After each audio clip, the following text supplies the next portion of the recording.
Ok. Donc, alors, on reprend Bezrat Hashem, le Chinuch Yehudi selon le Netivot Shalom.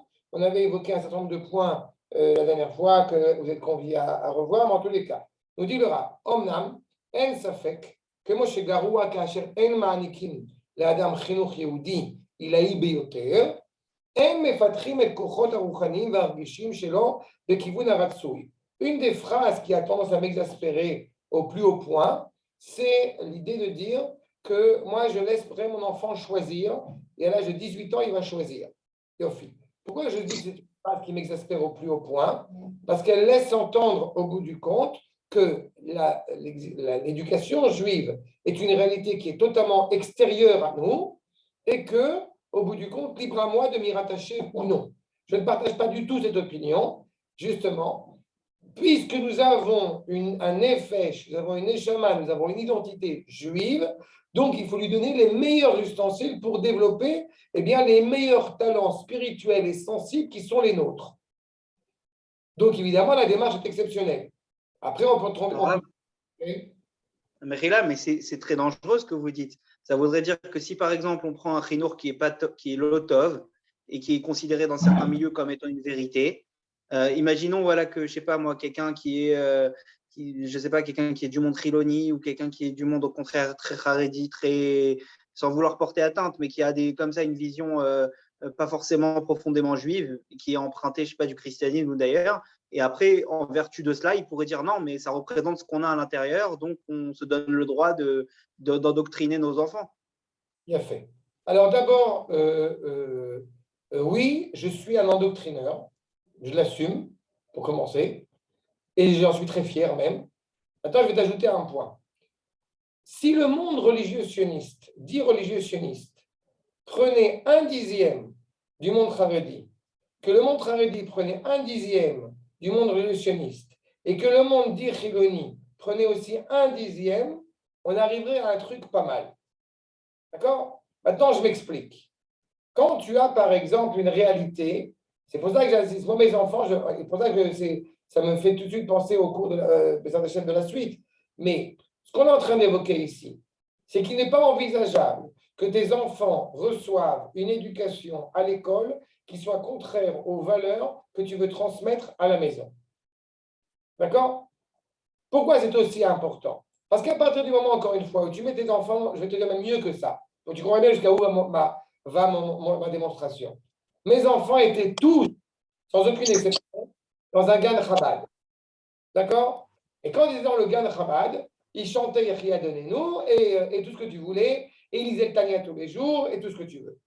Et ils connaissent tous le Ilan Yochassim, c'est vite passé par la suite, mais ils connaissent très bien l'arbre généalogique, avec Emma Malchut. Vous pensiez, mécréant que vous êtes, que Emma Malchut c'était Ruth? Non, Emma Malchut c'est Chaya Mouchka.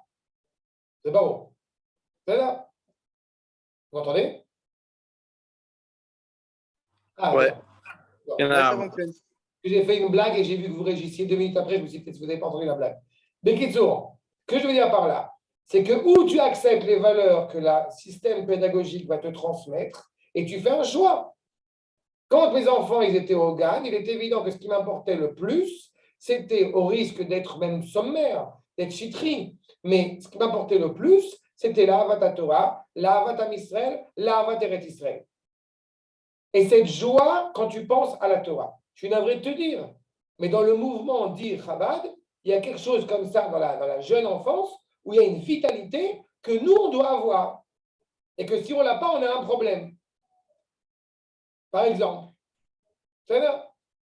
quand il y a, au bout du compte, dans le monde religieux sioniste, eh bien, évidemment, il y a une valeur d'Eretz Israël. On commence de plus en plus ces dernières années à arrêter d'avoir honte des grands maîtres Baruch Hashem que nous avons eus et que nous continuons à avoir et que nous recevons. Mais il faut le dire, il faut l'avoir, sans avoir, encore une fois, la peur au ventre de dire on n'est pas comme les Haredim. En parallèle avec ça, quand mes enfants sont arrivés en école primaire, eh bien, j'ai vu que l'école où ils sont, où ma dernière fille maintenant, elle est actuellement, j'ai vu qu'effectivement, au niveau toranique, j'aurais aspiré à un peu plus. C'est-à-dire, on fait du travail à la maison, Baruch Hashem, elle est sioniste, c'est une bonne école, etc. Mais on aurait aspiré un peu plus. Et on m'a conseillé d'aller dans une école qui est à Akko, une école qui s'appelle Bet Yaakov. C'est-à-dire, Bet Yaakov, c'est Torani, Baruch Hashem. Et puis, à ma grande surprise, par exemple, à la veille de Yom HaZikaron, les Chalalim, pour les Chalalim, alors, il s'avère que j'avais un ami qui était là-bas, enfin, sa fille était là-bas, en Kitabet. La prof, elle a donné un dessin avec un soldat et un drapeau d'Israël, comme ça, à colorier. Ah, bah, j'ai dit, bah, c'est bien, Bet Yaakov, en fin de compte. Que j'avais le sentiment que Bet Yaakov n'était pas forcément, encore une fois, la preuve, d'ailleurs, ils étudient le jour de Yom Ha'atzmaout, etc. Donc, j'avais le sentiment que ce n'était pas forcément au niveau des valeurs que je voulais transmettre. Réaction de la prof. Pourquoi ils ont apporté un dessin avec un soldat et avec des rois d'Israël? Bah oui, parce que parmi les Chayalim, il y a aussi des Chayalim religieux. C'est ça? Voilà exactement tout ce que j'aime. J'espère que vous suivez le cynisme. D'accord? Donc, ça veut dire que, encore une fois, on a un problème. Et oui, je répète ce que j'ai dit. Quand tu as un juif en face de toi, tu sais combien d'adolescents, j'ai eu l'opportunité de répondre à quelques adolescents sur la question qui viennent d'écoles dites pas religieuses, où la prof, elle leur a expliqué que le pire roi qu'on a eu, évidemment, elle s'est d'abord introduite en tant que prof de Torah, qui est Baruch Hashem, elle est athéiste, puisqu'on ne va pas rester au niveau primitif, dans des écoles dites pas religieuses, où on apprend la critique biblique, notamment. Et une des choses comme ça, absolument exceptionnelles que la prof a enseigné aux gosses, aux adolescents, c'est de dire que le plus mauvais roi de l'État d'Israël, enfin de la terre d'Israël, c'est évidemment Shlomo HaMelech. Ah, vous croyez que c'était Yerovam ben Navat? Shlomo HaMelech. Va chez ta mère. C'est-à-dire, comment vous voulez, au bout du compte, qu'un adolescent il ait une fierté identitaire et une fierté nationale quand c'est ça qu'on lui apprend? Et Mina Shamaïm, ces adolescents qui se sont posés la question, mais comment est-ce possible qu'on parle de ces rois avec autant de véhémence et d'autant de mépris, alors qu'on voit que c'est quand même des grands rois dans la tradition juive? Eux-mêmes se sont posés la question. Donc tu vois qu'il y a une identité, encore une fois, nishmati, que malheureusement on essaye dans certains milieux de ruiner, que ce soit dans le monde des Chiloni, que ce soit dans le monde Haredi où tu renvoies les Juifs parfois dans des méloniotes pendant la période du virus. Surtout, ne faites pas de débat avec les religieux sionistes de Merkaz Arabe, vous risquez d'être infectés. Donc tu vois qu'on a un problème. Donc dès qu'encore une fois, il y aura une entité qui parle de Am Israël, Torah Israël, Eret Israël, sans aucune psharot, je te dirais, on est arrivé au niveau idéal exceptionnel. Mais on n'y est pas. Mais il n'empêche que dans la démarche que je vais choisir pour aller justement donner ce sentiment à mes enfants, je vais voir sur quoi je mets l'essentiel. Excusez-moi, mais si vous croyez encore une fois que chez Itar Ben Gvir, il y a tout ce qu'il faut et tout ce qu'on veut, vous mettez un gros doigt dans l'œil. Et je dis ça en n'étant pas, comment dirais-je, en n'étant pas suspect de ne pas avoir une admiration et une affection sans bande pour Itar Ben Gvir. Il y a des réalités qui font qu'encore une fois, on essaie de choisir dans l'ordre de nos priorités sur quoi on va mettre l'essentiel. Beaucoup m'ont dit, par exemple, envoie-les des enfants dans une école, dans une institut Haredi, et tu compléteras la maison. Et pour moi, quand on parle de l'État d'Israël, quand on parle de Yom Yerushalayim, quand on parle de cette propagande sioniste, eh ben, ce n'est pas au bout du compte complété. C'est dans mes tripes, c'est dans mon ventre. Donc, ça veut dire qu'il y a des valeurs qu'on doit transmettre qui sont, encore une fois, en cohérence avec ceux qu'on veut transmettre. Mais évidemment, celui qui dirait on ne veut pas de propagande, on ne veut pas de doctrine, on ne veut pas ce que tu veux, Metsuyan, vous n'êtes pas en train d'éduquer vos enfants. Dès qu'on parle de pédagogie, dès qu'on parle d'éducation, on parle automatiquement de valeurs qui vous sont chères et auxquelles, encore une fois, vous croyez et que vous transmettez à vos enfants dans le cadre de votre famille. Rav, Okay. et sur ce sujet, vous pensez que c'est l'aspect Torah, il est plus facile à compléter que l'aspect l'amour des restes Israël, du Ham Israël, tout ça? Non, je pense que les deux sont fondamentalement nécessaires.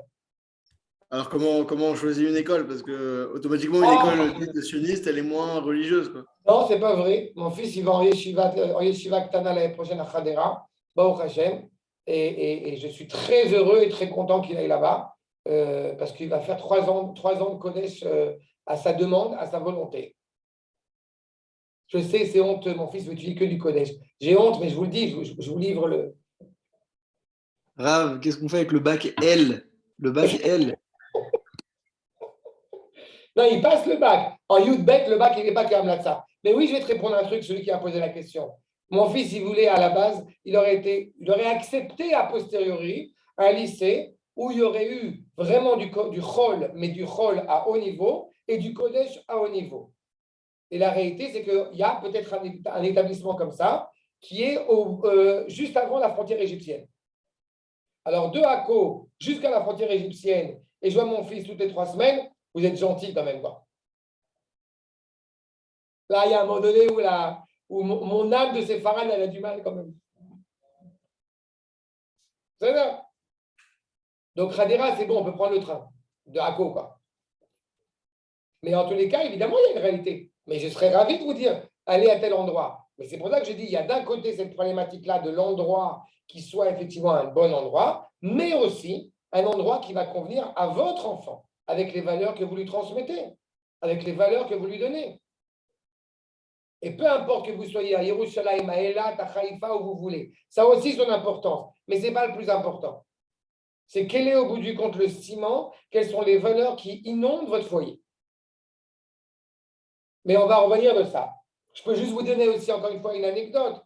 Moi, j'ai grandi encore une fois avec mes enfants dans l'idée qu'ils entendent plein de choses en dehors de la maison, mais qu'au bout du compte, à chaque fois, et si je ne l'ai pas dit, peut-être certains l'ont entendu, d'autres ne l'ont pas entendu, mais à chaque fois qu'au bout du compte, eh bien, on rentre à la maison, mes enfants se positionnaient en se posant la question, est-ce que telle valeur, telle musique, tel mot, telle culture, est-ce que ça coïncide avec les valeurs de la famille Benita? Si c'est en accord avec les valeurs de la famille Benita, Metsuyan. C'est non, il y a un problème. Et on n'a pas dit aux Grave. enfants, du coup, n'en parlez pas. Okay. Ah, je voulais demander, selon par rapport à ce que vous décrivez comme réalité en Israël aujourd'hui, alors si j'ai bien compris, il y a finalement la possibilité de votre enfant qui va étudier et que du Kodesh, entre guillemets, par son choix, ou alors il y a la possibilité de mettre son fils à Rambam et par son choix. Maintenant, la question, elle est, a Ça dépend du priori, primaire aussi. un, Ça dépend de l'âge aussi. Tu un parles du parent, primaire ou tu parles du lycée. Et non, du bien cadre. important, toute la scolarité. Est-ce qu'un parent, moi, de ce que j'ai compris, entre guillemets, de l'éducation à la yeshiva, c'est qu'un parent, il ne doit pas forcément aspirer à ce que son enfant il soit que rave. Un parent, il doit Non, aspirer à ce que son enfant il soit ce que Akadosh Baruch Hu, il a mis en lui. tout Alors, à si fait. entre guillemets, moi, j'aspire pas à que mon fils il soit, et que même lui, de sa nature même, il voudra pas entre guillemets étudier à toi toute la journée. Alors, a priori, l'alternative seconde, alors elle est problématique. Alors, comment quelqu'un il trouve entre guillemets le isoun là-dedans? Exactement.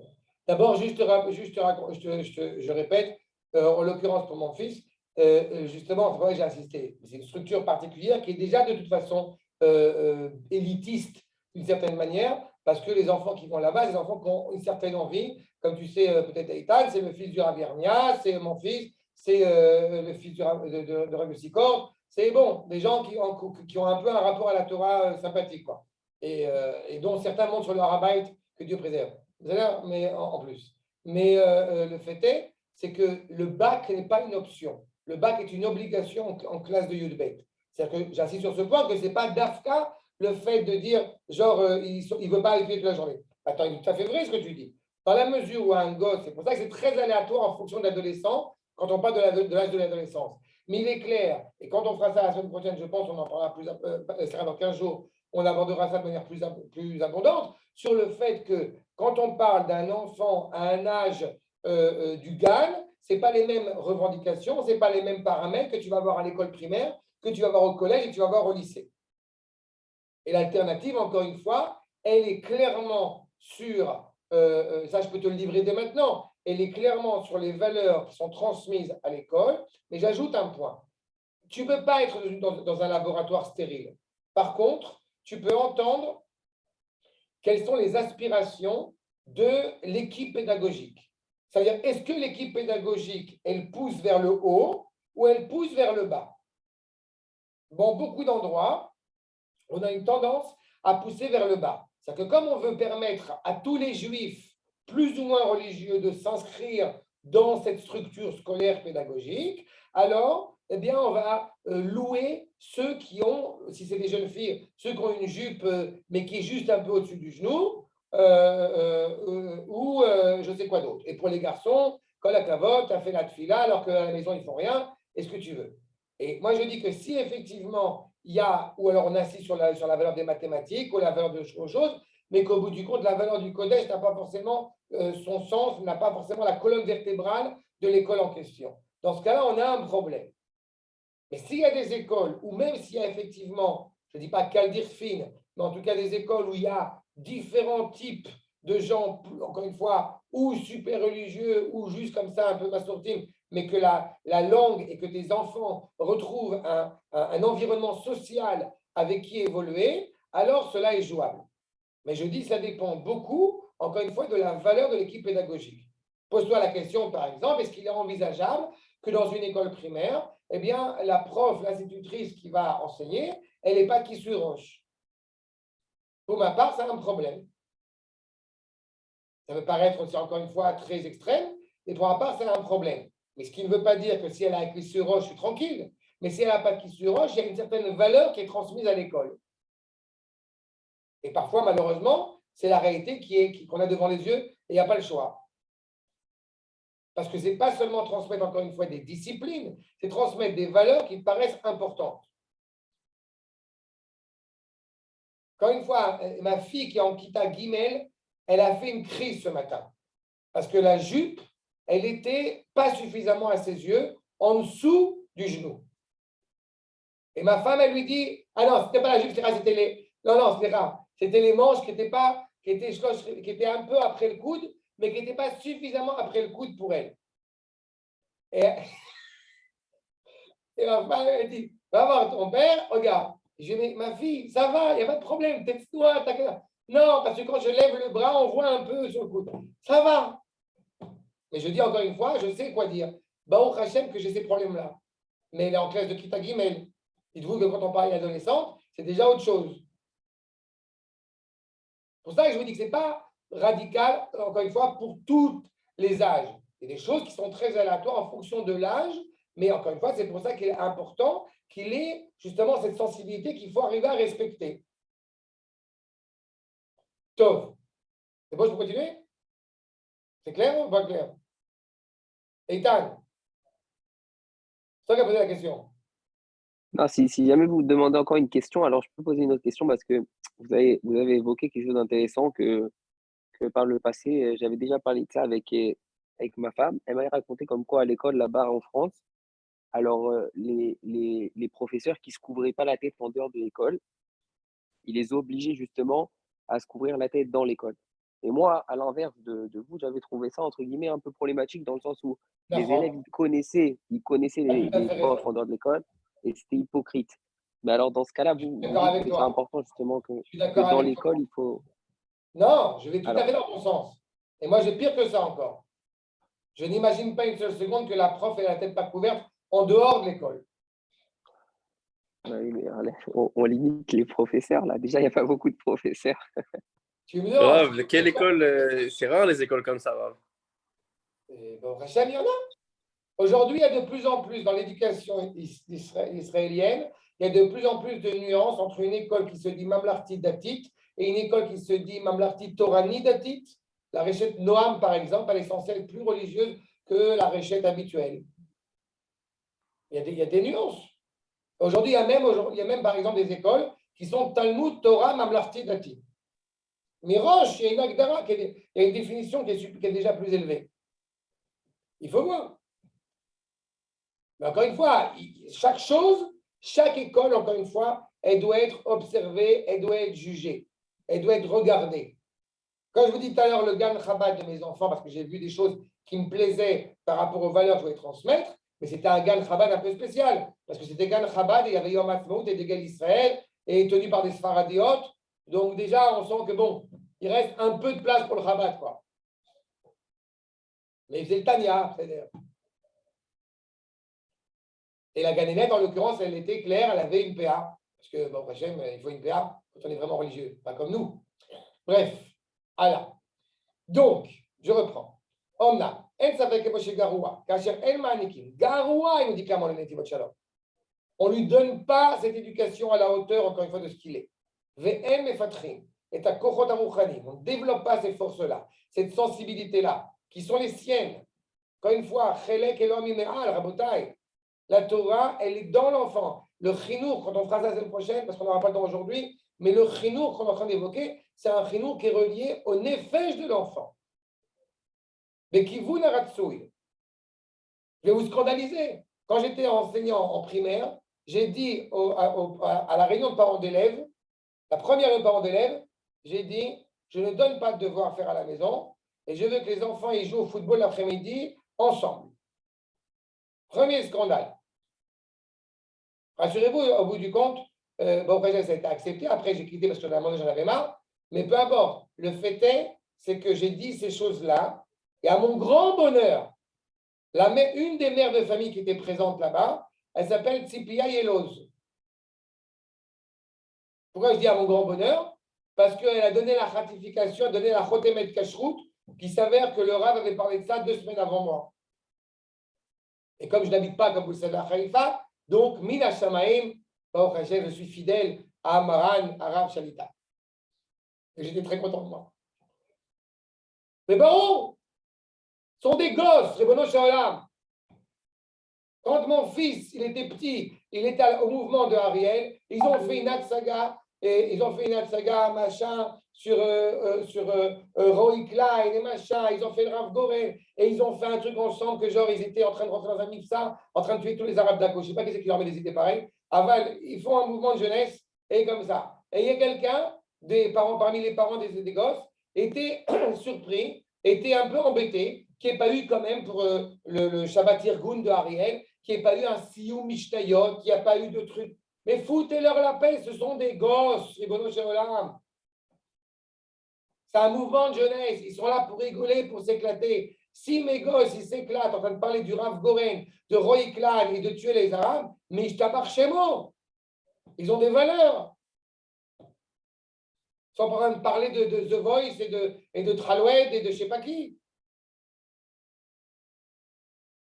C'est ça au bout du compte le Regesh Ratsoui. Kemochen, lo tov, shenotim lo chinur gavoa, mitorze mechasrim lechancho. Il faut donner à un enfant la dimension d'être un enfant, la page toute d'un enfant. Attends, c'est une généralité. S'il y a des enfants qui ont envie d'étudier, mais vorach, s'il y a des enfants qui ont moins envie d'étudier, vous allez vous asseoir avec eux. Et chaque chose est thème, encore une fois, de la pédagogie, de la maturité, encore une fois, pédagogique de l'enfant. Si on lui donne un chinour gavoa et qu'on l'empêche d'être un enfant, c'est dramatique. Vous l'avez vu dans ma Maseret Avot. Gil Chamesh la Mikra, Eser la Mishnah, Chamesh la Gemara. Tout ça, ça s'apprend. L'argilo ve Seder Chaim Yehudim, Metukanim. On ne veut pas qu'il ait un Seder Chaim Yehudim. On veut qu'il ait un Seder Chaim Yehudim, Metukanim. Qui ne pense même pas une seconde à passer une journée sans avoir mis les tefilines, qui ne pense même pas une seconde qu'il puisse avoir un repas sans livrer de Torah Bashofan Shabbat, qu'on ne pense même pas lire la paracha de la semaine. Mais chaque chose en son temps. Afilu be'inyanim pshutim, kemo liot besudar bezmane shkiva kima limud, vekol sheken, zman kirat shema, vezman tfila, kechok velo yavor. À partir de quand on commence à parler de la kirat shema avec son enfant? À partir de l'âge de 0 ans. À partir de quand on commence à parler de la paracha de la semaine? À peine une semaine. Et ça, on en parlera, Bezrat Hashem, avec la suite que je vais vous faire avec vous. Les Isodot de Kodesh. Shem Atashtit la Seder. On est juif. Ayom, à Yehudi, à Mouvhak. C'est pas possible que, comme mais les pauvres enfants, ils vont manger, ils vont pas manger une partie du jeûne de Yom Kippourim, c'est des enfants. Non. Baruch Hashem, ils ont des valeurs, ils ont le chinour des juifs qu'on croit, c'est la vérité, c'est la morale, c'est le bien. Et chaque chose s'apprend pédagogiquement et psychologiquement en fonction, je répète, de la capacité de l'enfant. Qui chinour doresh lemut, hen benyanim anogim el agouf, ven benyanim anogim el aneshama. Ça veut dire que si, par exemple, eh bien, on parle à un enfant de Kodesh, ce qu'on va appeler Kodesh, de religion, c'est très sympathique. Mais si on oublie de lui parler de son corps, si on oublie de lui parler de l'importance de l'hygiène, si on oublie de lui parler de l'importance de l'Idabek Bachaverim, du Derech Eretz, du Nimus. On a manqué quelque chose.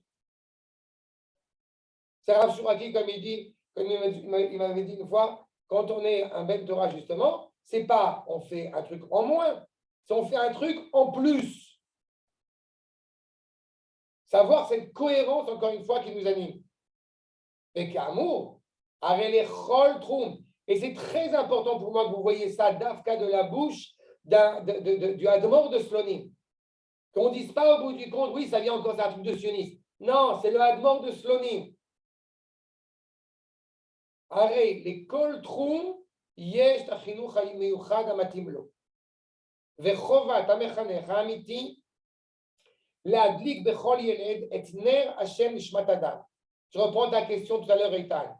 D'abord et avant tout, est-ce qu'un enfant, quand il est surtout en primaire, est-ce qu'au bout du compte, que ce soit à la maison, tant mieux si ça part de la maison, mais est-ce qu'un enfant, il reçoit au bout du compte Avat Hashem, Avat Torah? S'il n'a pas ça, on a tout loupé. C'est la base. Il y a une choveret du Rav Jami sur le Talmud Torah. Pour les enfants. Il a une reverette, on l'étudiera à l'occasion ensemble, et il montre que avoir une école justement Torani, c'est pas parce que tu as rajouté des heures en Kodesh. C'est à quel point tu construis le nefesh de Yeled qui est Chait à Kodesh. Ner Hashem Nishmat Adam. Hatcheu Shalhevet Olem Elea.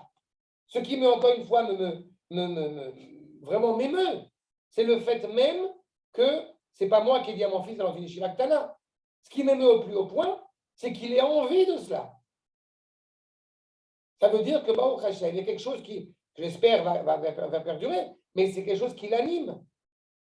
Veine, Nishalti Pam, nous dit le Rav, Nishalti Pam alidé Ish Chinuch Chiloni. On m'a demandé, un homme qui était loin de la Torah, Sheit Palé Va'amar, qui m'a demandé, Lanu yesh tamid shitot chadishot, vekama drachim, le'adgim b'ofen mochashi. Nous, on a toujours des nouvelles méthodes, etc. Comment mettre en évidence, mettre en place cette éducation renouvelée.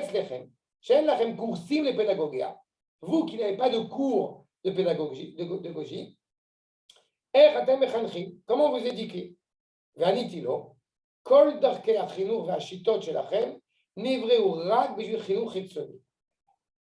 Tout ce que vous avez au bout du compte, tout ce que vous construisez, sont là pour mettre en place de méthodes d'éducation extérieure. Je veux que vous appreniez telle discipline. Nous, on ne va pas venir, pour le coup, contre cette idée d'apprendre des méthodes pédagogiques. Mais il faut savoir, encore une fois, apprendre comme étant des ustensiles, pas comme une finalité en tant que telle. Comme disait le Rav Zuckerman à Lava Shalom, ce n'est pas le Misrad HaChinour, c'est le Misrad HaChomer. Le Misrad HaChinour, c'est au bout du compte, comme le nom l'indique. Chinour, n'est-ce pas? C'est pour inaugurer la personne pour qu'elle soit apte à être fonctionnelle. Donc le chinour, au bout du compte, c'est quoi? C'est pas prendre ni une noix et de lui remplir de connaissances comme lui exploser le foie. Non. C'est pas du chomer. C'est pas transmettre des informations uniquement. C'est d'abord avoir un comportement qui soit digne de celui qui est, encore une fois, en mesure de servir à Kadosh Baruch Hu, d'être, encore une fois, Ben Torah. יש חינוך בדרך עליון, שהמחנך מוצא את השפה, לא לדבר אל החומר של החניך, אלא לפנימיות נפשו ונשמתו, l'intériorité de son âme. Revoyez encore une fois Chovat HaTalmidim du Admor de Knesset Tzna, qui en parle abondamment et aisément de toutes ces notions-là. C'est comment est-ce qu'un enfant va parler, comment est-ce qu'il va réagir, à quoi il va jouer, quelles sont les valeurs, encore une fois, qui l'émeuvent. Velezé, en sorebeshum shitot chadishot, pédagogia. Tout ce qu'on va apprendre, c'est de la technique et ça peut être très bien, mais ce n'est pas du chinour. Ce qu'on veut, c'est encore une fois rattacher l'enfant à ce qu'il est. Et ce n'est pas évident. C'est pour ça que je parle à des parents. Là, je ne parle pas des éducateurs à l'école, avec toute la complexité que ça porte. C'est rakladat eitev et asafa miyuchedet azot. Ve'i safat achinour shel hayeshivot. Et là, encore une fois, il y a des yeshivot qui, pareil, à l'inverse, ne sont pas cohérentes, ne donnent pas la réponse satisfaisante à ces enfants ou à ces adolescents dans ce qu'ils ont besoin. Et ça crée évidemment des conflits d'autant plus douloureux. Amartilo, j'aimais voir B, Sfarim Akedoshim, Ivrei Shmuel, Alma Shekatu, B Yaakov, Veishtachu, Sheva Pe'amim, quand Yaakov se prosterne, n'est-ce pas, 7 fois, Ad Geshto Adachim, le frère Esav qui arrive, Shegam et Esav Aracha, Eta, Bema'amakim, Nekuda Pelimit. Nous dit le Midrash que, n'est-ce pas, Yaakov s'est pas prosterné devant Esav, il s'est prosterné devant la Shekhinah qui était derrière Esav. Il y avait un point positif qu'il fallait prendre de Esav. Et selon ça, il se prosterne. Chez Abba Echav, chez Yaakov. Arsheva Klipot, il y avait 7 écorces qui entourent ce point-là. Ubesheva Ishtachavayot chez Yaakov, Ichnia et Kol Sheva Klipot, Vegia Ad Achim. Il a enlevé ces 7 Klipot. Donc, quand on veut toucher au bout du compte un enfant, on veut toucher son cœur, on veut l'éduquer, il faut arriver, et ce n'est pas évident, évidemment que ce n'est pas évident. De la même manière que Baruch Hashem, ceux qui ont déjà plusieurs enfants, se rendent bien compte que chaque enfant est différent. Et la manière d'aborder chaque enfant va être différente. Et la manière de l'éduquer, la manière de transmettre des valeurs va être différente. Ça peut être les mêmes valeurs, mais ça ne va pas, au bout du compte, être transmis de la même manière. C'est de ça qu'on parle. Cette Nekuda Arva, cette Nekuda de proximité, encore une fois, qu'il faut retrouver. Si c'est vrai pour ça, avec toute sa torpeur, toute son ignominie, Kal va romer et Kacher. D'autant plus vis-à-vis d'un enfant, encore une fois, juif en ordre comme il faut. Chez Nishmato, mitachat lekisa akavot chutzva. On parle de Am Israël qui a été pensé avant même la création du monde, qui est intimement rattaché au trône divin. Asher im, gam im aklipa kasha, mikipato shel hamechanech, limtso et aderech, l'achdor le pnimiut nafsho. Il faut que l'éducateur, encore une fois, travaille dur. Pourquoi j'ai quitté le monde de l'éducation après 10 ans dans une école? D'abord et avant tout, parce que j'étais très investi dans cette mission d'éducateur, de prof principal, de rave, de mélamède de l'école, de mélamède de la classe, et Pachout, j'en ai marre. On s'investit de toute son âme, de tout son être, et qu'au bout du compte, parfois, il y a des gens qui sont profondément ingrats, voire qui te menacent, encore une fois, pour des propos qui n'ont pas été tenus ou qui n'ont pas été vus. C'est bien. Bon, j'ai trouvé aussi d'autres. Je n'ai pas totalement quitté non plus le monde de l'éducation. Ça va. Encore j'ai un peu de travail encore. Bon, al-davar, chez Melachim Yalomin. Comme on prend un diamant, qu'on est en train justement de le frotter. Et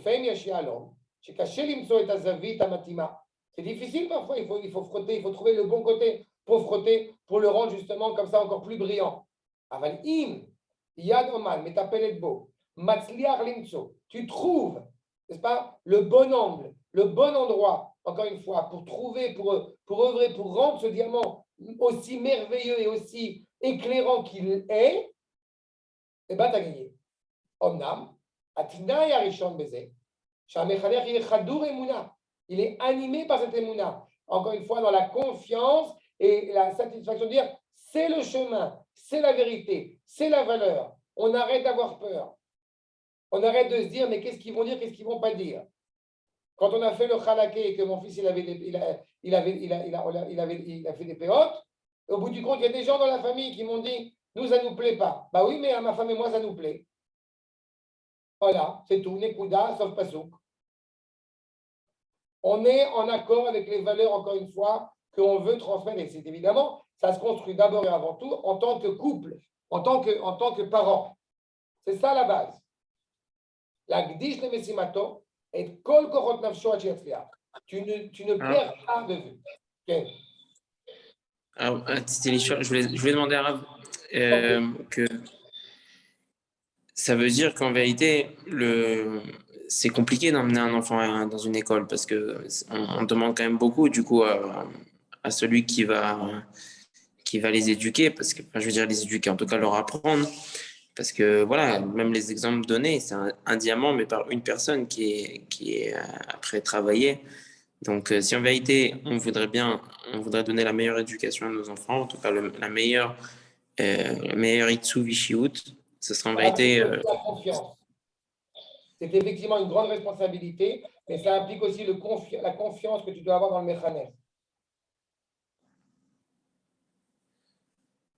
Et donc, ce serait quoi notre part dans tout ça? Parce que, ben, au final, oui, voilà, comme vous dites, on peut pas vérifier tout le temps tout ce qu'il fait le mechaner tous les jours. Enfin, je veux dire, ça a l'air assez compliqué. Peut-être s'il y a un enfant, ok, mais à partir de 2, 3, c'est quand même un peu compliqué de demander à chacun qui t'a enseigné chaque jour, quoi. Ça veut dire comment véritablement. Les premiers jours où j'étais Mélamed, j'enseignais aux enfants, à partir du premier Elul, à partir de la rentrée scolaire, je n'ai plus 4 enfants. J'ai 26, 27, 30, plus 4 enfants. C'est une des raisons pour laquelle j'ai toujours dit, pour te montrer à quel point je suis un malade mental, je n'ai pas d'heure de Kabbalah. Les parents pouvaient m'appeler à n'importe quelle heure parce que j'estimais que de la même manière qu'il n'y a pas d'heure pour consacrer du temps à ses enfants et que, en ce qui me concerne, les élèves de cette classe étaient mes enfants. Et par conséquent, il y a des parents qui m'ont appelé à Moté Shabbat à minuit, à 1h du matin, pour recevoir sur un contrôle, sur une feuille, et je répondais. Je t'accorde que ce n'est pas forcément tous les méchanrim qui sont comme ça. Mais il est évident qu'il y a un échange avec le méchaner, il y a une construction, c'est pour ça que j'ai insisté, ça va être de voir comment est-ce que l'école est régie. Et je te répète, l'éducation idéale, Alva, si on arrive à la trouver, ensuite on a le droit de se tromper. On a le droit de faire des erreurs. On n'est pas dans un laboratoire. Mais l'école, elle aussi peut se tromper. Elle a le droit de se tromper. Mais il n'empêche qu'il y a des valeurs, il y a des choses qu'on doit savoir sur quoi elle peut se tromper et sur quoi il ne serait pas approprié qu'elle se trompe. Tu comprends? Donc c'est une dynamique constante. C'est une écoute constante. Et encore une fois, ça dépend de l'âge. Là, je parle du plus jeune âge. Mais ça se construit au fur et à mesure. D'accord? Achat. Bechol Yeled Yehudi. Mais à Bevnitzot, c'est Elohim Me'al. Il est clair que ce rapport, il doit être évident chez le Mélamed, chez le Mechaner, chez le parent, évidemment. Tu as une étincelle qui est présente. Un écouda pnimit. Chez le Nishama Yehudit, où l'âme, c'est la halod bas, est à Esh Tegusha. Elle doit monter encore une fois, eh bien, c'est cette dimension de sainteté. D'accord? C'est le feu qui doit sortir. Le gosse, il revient à la maison, il a envie de livrer Torah, il a envie de faire lire, il a envie de faire partager à ses parents, encore une fois, le dessin, la fête, tout ce qui, encore une fois, l'anime en tant que jeune juif. Shavrabotai, je sais qu'il reste un tout petit passage, mais on va être obligé de terminer la prochaine parce que je vois que l'heure, malheureusement, je suis pris par le bus. Donc, je vous fais toutes mes excuses. On terminera ça, Bezrat Hashem, dans 15 jours et on touchera la feuille que je voulais voir avec vous aujourd'hui. C'est d'accord? Des questions? תודה רבה, הרב. ברוכים תהיו, שלום כל טוב ויום ירושלים שמח בעזרת השם על הר הבית, הבנויה. תודה רבה. Voilà.